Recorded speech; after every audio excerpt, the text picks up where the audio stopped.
This instructional video will show you the proper way to clean the condenser for a TUC, TWT, or TSSU.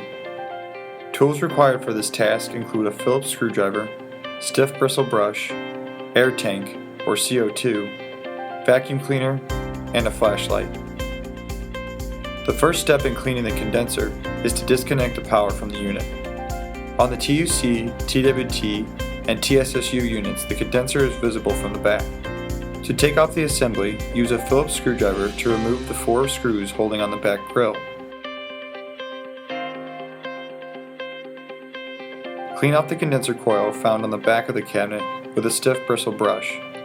Move the brush up and down the coil and never side to side, as this could bend the fins on the coil. After brushing the condenser coil, vacuum the dirt off the coil, moving the vacuum up and down and never side to side, as this could bend the fins on the coil.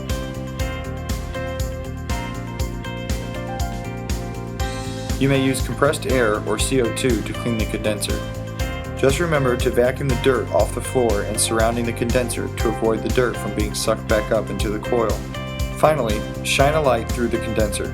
You should now be able to see light on the other end, meaning the condenser is now free of debris.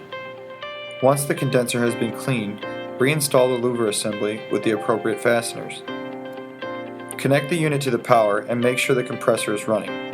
A recommended rule is to check the coil every month for the first 3 months of use. This will tell you how dirty your environment is.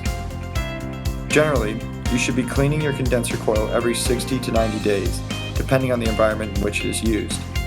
Never use filters in any shape or form, as this could instantly block the airflow and does not allow the unit to run properly. For additional assistance or questions, please contact True's Technical Service Department at 1-800-325-6152.